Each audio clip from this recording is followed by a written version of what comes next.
이번 시간에는 단상 유도 전동기의 원리와 구조에 대해서 이야기해 보겠습니다. 유도 전동기는 크게 삼상 유도 전동기와 단상 유도 전동기가 있습니다. 가장 큰 차이는 삼상 유도 전동기는 바로 회전 자개가 만들어진다는 것이고, 단상 유도 전동기는 교번 자개가 만들어진다는 것이 가장 큰 차이라고 볼 수 있습니다. 이번 시간에는 단상 유도 전동기의 원리, 그리고 구조, 그 다음에 뒤에 나오게 되는 이제 기동법들을 알아보게 되면서 삼상 유도 전동기와는 비교하기에 조금 그렇지만 단상 유도 전동기가 가지고 있는 몇 가지 특징을 좀 알아보도록 하겠습니다. 사실 단상 유도 전동기가 아주 비중 있게 다뤄지지는 않습니다. 단상 유도 전동기의 원리와 특성을 한번 보도록 할게요. 단상 유도 전동기는 단상 교류 전원에 의해서 구동됩니다. 우리 집 가정에 들어오는 전기가 바로 단상 교류 전원이죠. 고정자 권선의 한상 대극 NS가 전기적으로 180도를 가지는 권선 구조이고요. 그래서 회전 자기장이 발생되지 않기 때문에 자기 시동을 할 수 없는 전동기입니다. 아주 재밌는 말인데요. 셀프 스타팅, 스스로 출발할 수 없다는 것을 설명합니다. 일반적으로 우리가 삼상 유도 전동기는 회전 자기이기 때문에 처음에 이 전동기에다가 그냥 삼상 전원만 넣더라도 자연스럽게 N극, S극이 회전하게 되면서 이 안에 있는 회전자도 따라 돌았습니다. 하지만 단상 유도 전동기 같은 경우에는요, 이게 회전하지 않고 NS가 있는 형태에서 다시 이렇게 SN만 있게 돼서 서로 바뀌게 되는 교번 자개가 만들어지기 때문에 이게 오른쪽으로 돌려고 하는 힘과 왼쪽으로 돌려고 하는 힘, 이 양쪽에 있는 토크가 똑같아서 처음에는 어느 쪽으로도 기동하지 못하게 됩니다. 이런 평형 상태를 조금 깨주어야 비로소 그때 한쪽으로 이제 회전하게 되는데요. 이러한 것을 우리가 교번 자개라고 하고, 자기 시동, 셀프 스타팅, 혼자서 출발할 수 없다고 이야기를 합니다. 자, 이게 바로 단상 유도 전동기의 가장 큰 특징이고, 이 특징으로 말미암아 어떤 방법으로 이 유도 전동기를 돌릴 것인가 라고 하는 그 기동법이 이제 뒷장에서 소개가 될 것입니다. 단상 유도 전동기의 회전 원리 조금 더 보도록 할게요. 단상 유도 전동기의 회전자 구조는 삼상 농형 유도 전동기의 회전자와 같이 농형이고요. 고정자 권선은 단상 권선으로 되어 있다. 지금 그림에서 보게 되면 여기 N극, S극 있고 여기다가 교류 전원을 주고 있습니다.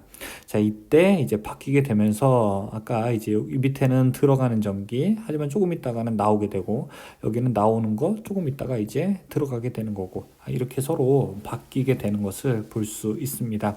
즉 회전형으로 자개가 만들어지는 것이 아니라 그냥 위아래로만 바뀌게 되는 형태가 되는 거죠. 그래서 여러분들 혹시 예전에 혹시 지금까지 계속 활동을 하시면서 일상생활을 하시면서 집에 혹시 선풍기가 고장난 거 본 적 있으세요?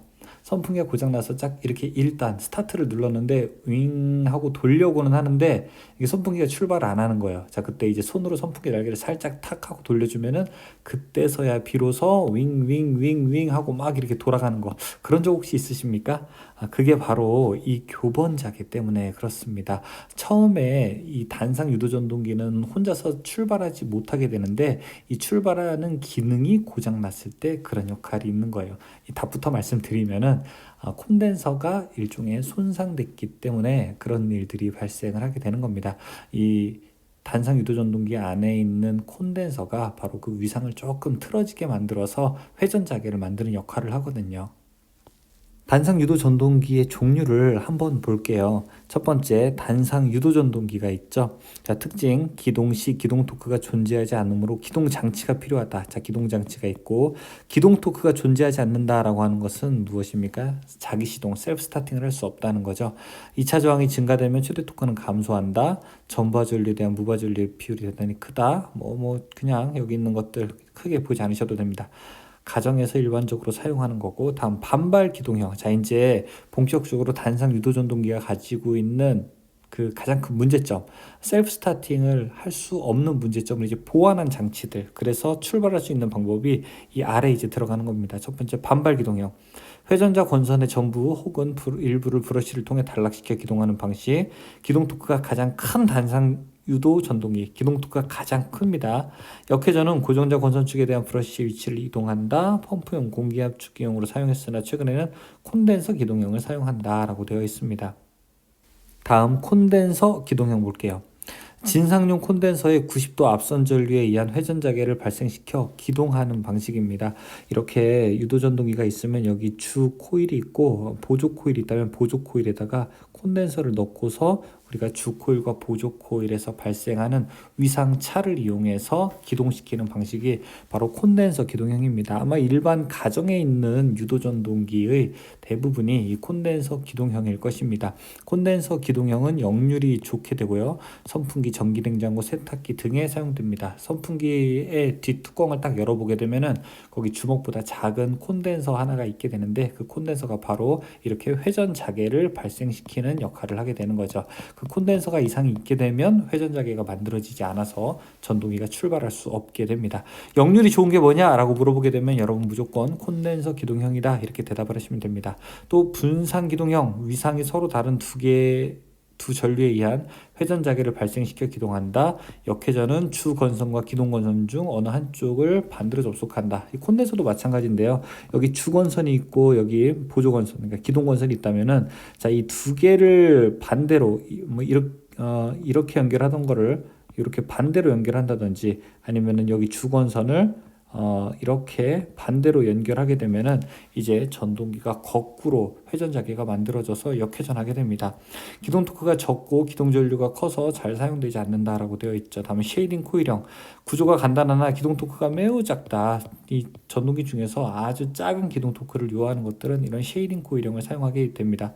역률과 효율이 나쁘면 역회전은 할 수 없다라고 되어 있습니다. 역회전할 수 없다. 자, 여기다 밑줄 하나 치죠. 이거 굉장히 좀 자주 나오는 말입니다. 역회전을 할 수 없다. 역회전할 수 없는 유도전동기는 쉐이딩 코일형 이렇게 이야기할 수 있습니다.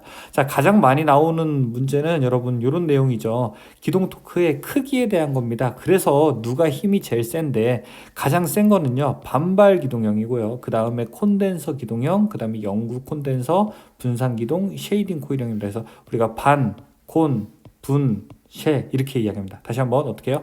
반, 콘, 분, 쉐 어떻게 해요? 반, 콘, 분, 쉐 이렇게 기억을 하는 것을 여러분들이 꼭 알아두셔야 되겠습니다.